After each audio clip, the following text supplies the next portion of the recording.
안녕하세요. 10학년 학생 여러분. 이번 시간부터는 새로운 중단원으로 들어가게 되었습니다. 기존에 배웠던 직선이나 원에 대한 방정식을 이제는 이동하는 방법에 대해서 배우는데 크게 두 가지로 배우게 될 겁니다. 첫 번째는 평행 이동하는 것이고 두 번째는 대칭 이동하는 것이에요.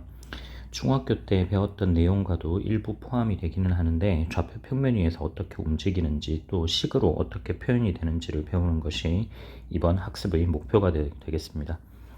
자, 첫 시간에는 평행이동에 대해서 배우게 될 겁니다. 먼저 개념 열기를 보도록 할게요. 오른쪽 그림은 줄고누의 한 장면을 나타낸 것이다. 고누는 우리나라 전통 놀이인데 이 줄고누 말고도 호박고누도 있고 그 두 가지 형태예요. 상대를 잡는 것이 있고 또 하나는 상대의 집에 들어가서 먼저 채우는 형태 그렇게 있는 것 같습니다. 아마 여러분들도 한 번쯤은 초등학교 다니거나 할 때 해본 적이 있을 겁니다. 그런데 이 줄고누 같은 경우에는 가로와 세로가 지금 그림에서 보다시피 좀 명확하게 구분이 되죠. 자, 이 줄고누의 규칙을 잠깐 살펴보면 가로 세로 길이가 모두 1인 고누판의 지점 A에 여기 이제 A 지점이 있어요. 자, 지금 색깔이 잘 안 보이는데 색깔을 좀 달리 할게요. A 지점을 기준으로 해서 여기입니다. 이 말을 화살표를 따라서 지점 B로 이동을 시키는데 한 번 움직일 때마다 가로로 한 칸을 가거나 세로로 한 칸을 가거나 둘 중에 하나만 해야 됩니다. 자, 첫 번째 질문을 볼게요. 지점 A에 있던 말은 오른쪽으로 몇 번, 위쪽으로 몇 번 이동해서 지점 B로 도착하느냐라고 물었습니다. 오른쪽으로 이동은 한 번, 두 번, 세 번이 되죠. 한번 다시 볼게요. 하나, 둘, 셋. 그리고 위쪽 방향으로는 두 번을 이동해야지 지점 B로 이동을 합니다. 물론 이 가로와 세로의 움직임은 항상 정해져 있는 건 아니에요. 예를 들어서 움직임 자체를 이렇게 가져갈 수도 있습니다. 위로 갔다가 오른쪽으로 갔다가 오른쪽으로 갔다가 위로 갔다가 오른쪽으로 갈 수도 있죠. 이건 상관이 없는데 어떻게 움직인다 하더라도 가로로 몇 번, 세로로 몇 번 움직이느냐라고 물었을 때 항상 가로 방향으로는 3번, 위로 2번 움직여야 합니다. 오른쪽으로 3번, 위쪽으로 2번이죠. 두 번째, 지점 A에 있던 말의 좌표를 1,1이라고 합니다. 자, 이것을 좌표 평면 위에 올렸다고 생각을 할게요. 이렇게. 좌표 평면 위에 올려뒀을 때 A 지점의 위치가 1,1이라고 합시다. 1,1이에요. 그러면 지점 B는 어떻게 되냐? 이 점의 좌표는 어떻게 되느냐 물었어요. 오른쪽으로 3칸, 즉 양의 방향으로 3만큼을 더한 거죠. 그 다음 위쪽으로 2칸. 그러면 1과 3을 더해서 4가 되고요. 1과 2를 더해서 3이 됩니다. 점 B의 좌표. 점 B에 있는 말의 좌표는 4,3이라는 거죠. 자, 지금 여기 개념 열기에서 본 내용을 토대로 해서 이것을 좌표 평면 위에 이제 점이나 도형이 어떻게 움직이는지를 이제 확인을 할 거예요. 자, 좌표 평면 위의 도형을 모양과 크기를 바꾸지 않고 일정한 방향으로 일정한 거리만큼 옮기는 것을 평행이동이라고 이름을 붙인다고 되어 있습니다. 자, 주의사항 보이죠? 모양과 크기를 바꾸지 않는다. 일정한 방향과 일정한 거리만큼 움직이는 것이다. 이걸 평행이동이라고 불러요. 자, 그럼 평행이동을 하면 이동된 점이 어떻게 표현이 되는지 이제 한번 살펴보겠습니다. 좌표 평면 위에 점 P가 있습니다. 점 P가 있고 이 점 P를 X축 방향으로 A만큼 Y축 방향으로 B만큼 이동한 점을 P'이라고 하고요. P'의 좌표를 X', Y'이라고 합니다. 그러면 X'과 Y'은 기존에 주어져 있던 점 P와 X축 방향, Y축 방향으로의 이동인 AB로 표현이 가능한데 그 이동된 값이 X'은 그림에서 보는 것과 마찬가지로 X에다가 A를 더한 것과 같아요. 여기요. Y 같은 경우에는 Y'은 Y에다가 Y 값에다가 B만큼의 값을 더해주면 되죠. 이렇게 따라서 더해주더라. 그래서 Y'은 Y 더하기 B로 표현이 됩니다. 따라서 점 P'의 좌표는 X 더하기 A, Y 더하기 B로 표현이 됩니다. 자, 이동되기 전 상태의 점의 좌표와 그리고 이동된 값만큼, 그러니까 얼마만큼 이동되었는지를 가지고 표현할 수 있다는 것이죠. 자, 스스로 확인하기 문제를 풀어보면서 한번 확인을 해볼게요. 점피의 좌표는 주어져 있습니다. 즉 x가 마이너스 1이고 y는 2예요. 자, 주어진 값은 x와 y는 주어져 있다. 두 번째, x축 방향으로 2만큼 움직였다. a에 해당되는 값은 2고 y축 방향으로는 4만큼 움직였다. 그럼 b는 4가 되죠. 지금 알고 있는 값이 x, y, a, b인 거예요. 우리가 모르는 값은 x'과 y'이죠. 이 이동된 값을 이동되기 전의 점과 얼마만큼 이동했는지로 표현을 하겠다요. 이게 핵심이에요. 마이너스 1과 2를 더해서 x'은 1이 될 것이고 y'은 2에다가 4만큼을 더했죠. 그럼 6이 되겠죠. 그래서 점P'의 좌표는 1,6이 됩니다. 문제 1번은 여러분들이 쉽게 풀 수 있을 거고요. 이제 이번 시간에 배워야 하는 가장 중요한 부분이 하나가 남았습니다. 이 중요한 부분을 하기 잠깐 전에 먼저 하나 정해놓고 출발을 할게요. 이 부분입니다. 원의 방정식이 아니죠. 이야기를 잘못했습니다. 방정식 ax 더하기 by 더하기 c는 0, 이것은 직선을 나타낸다. 앞서 배운 내용이죠. x제곱 더하기 y제곱 더하기 ax 더하기 by 더하기 c는 0, 이것은 원을 나타낸다. 이처럼 방정식 여기 이 부분을 잘 보세요. f 괄호 x, y인데 x와 y로 표현된 무언가 함수 이런 느낌인데 여기서는 식이라고 해석하는 게 좋아요. 어떤 식이 있어서 변수가 하나가 아니고 x와 y 두 가지로 쓰였다. 그런데 이렇게 나타낸 도형이 0이 되더라 했으니까 이건 방정식이 되는 거죠. 그럼 이 방정식은 뭘 의미하느냐? x와 y라는 변수를 갖고 있기 때문에 우리가 x좌표와 y좌표 위쪽에 놓여 있는 어떤 의미의 도형을 의미하게 될 것이다. 그래서 좌표 평면 위의 도형을 나타내는 표현입니다. 중요한 내용이니까 기억하시기 바랍니다. 앞으로는 좌표 평면 위의 도형을 항상 다음과 같이 표현할 거예요. 자, 이건 이제 전체적인 내용이고요. 이제 핵심 내용을 보도록 하겠습니다. 자, 아래 부분인데 우리가 앞서 점을 이동시키는 것을 배웠습니다. 자, 지금 할 내용은 점의 이동보다 이제 한 단계 넘어가서 좌표 평면에 있는 방정식을 어떻게 움직일 것이냐예요. 자, 이 부분을 잘 보세요. 자, 좌표 평면 위의 방정식 fx, y는 0으로 표현이 되어 있죠. 자, 지금 이 그림을 잠깐 참고해서 보세요. 방정식 위에 점 P가 있습니다. 이 점 P를 x축 방향으로 a만큼, y축 방향으로 b만큼 이동한 점의 좌표가 P'이고 이 P'은 x'과 y'으로 표현이 되어 있죠. 그러면 우리가 앞서 알고 있기를, 금방 배웠기를 x'은 x 더하기 a로 표현할 수 있고 y'은 y 더하기 b로 표현이 됩니다. 여기까지는 이해가 돼요. 자, 다음 내용이 중요한데 이 빨간색 도형은 가만히 살펴보면 이 빨간색 도형 위의 임의의 점 P'은 이 x좌표인 x'과 y좌표인 y' 사이의 관계식으로 무언가 표현이 돼야 되는 거예요. 그러면 이 x'과 y'으로 나타난 무언가의 관계식으로 나타낸다. 그렇죠? 그런데 이 x'과 y'은 앞서 점의 이동에서 x, y, a, b로 표현할 수 있었단 말이에요. 그것이 바로 이 식이죠. x'은 x 더하기 a, y'은 y 더하기 b. 그런데 주어진 이 두 가지 식 중에서요, 이 fx, y는 0은 이건 알고 있는 식이에요. 알고 있다. 그런데 이 f'에 관련된 식은 이건 모르는 식이에요. 우리가 보통 잘 모르는 건 알고 있는 걸 끄집어내서 가져와서 설명을 하죠. 그래서 하는 작업이 뭐냐? 바로 이 아래쪽 작업입니다. 위에서 봤던 이 식을 이항을 해요. 여기 a 값이랑 b 값을 이항을 합니다. 왜 갑자기 이항을 했을까? 알고 있는 이 식을 이용하기 위해서예요. 그럼 어떻게 이용을 하느냐? x는 이제 x'-a고요. y는 y'-b입니다. 이 결과를 대입하려고 해요.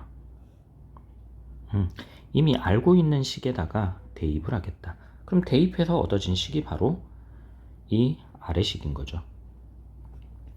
그랬더니 앞서 선생님이 썼던 이 x'과 y'과의 관련된 식이라고 하는 것이 바로 f 입장에서는 다음과 같이 표현이 된다는 겁니다. 이 둘이 같은 거예요.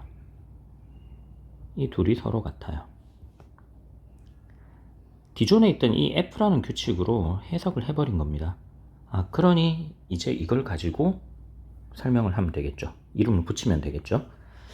자, 그래서 이 P'은 요렇게 나타나는 도형의 점이 된다.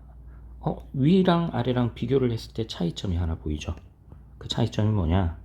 이 프라임이라는 기호가 표현이 되지 않은 거예요. 이유는 단순합니다. 동일한 좌표축, 동일한 평면 위에서 표현을 하다 보니까 굳이 이건 쓸 필요가 없고, 이 조건을 만족하는 이 x 자리에 x'을 대입하고 y 자리에 y'을 대입하면 위쪽 식이 나오니까요. 그래서 이 프라임 기호는 떼고 표현을 해주면 되는구나 하고 알 수 있는 거죠. 자, 그래서 앞으로는 x축 방향으로 a만큼 y축 방향으로 b만큼 도형의 방정식을 이동하게 되면 fx-a, y-b는 0이 되더라 해요. 그러면 점의 이동과 도형의 이동을 확인을 했을 때 뭐가 다른지 좀 눈에 보이죠? 뭐가 달라지느냐? 그 달라진 포인트가 바로 요 부호라는 거예요.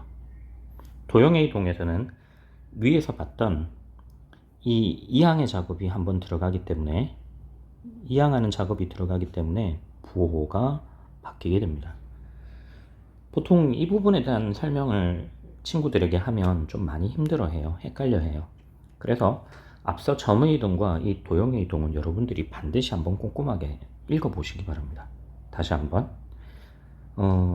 그렇지만 이항하는 작업이 있었고, 특히나 이렇게 대입하는 과정을 거치다 보니 결국은 x', y'이라고 하는 것은 쓰지 않는다. 동일한 좌표평면 위에 나타내기 위해서 x와 y로 표현된 형태이다. 이렇게 기억하면 되는 거예요. 자, 이제 이상을 정리하게 되면 다음과 같습니다. 도형의 평행이동, 방정식 fxy는 0이 나타내는 도형을 x축 방향으로 a만큼 y축 방향으로 b만큼 평행이동한 도형의 방정식은 플러스 a 플러스 b가 아니고 마이너스 a 마이너스 b로 쓴다는 것, 이걸 조심해야 됩니다. 여기 아래 주의 내용도 똑같은 내용이에요. 자, 다음 페이지 예제 1번을 보겠습니다.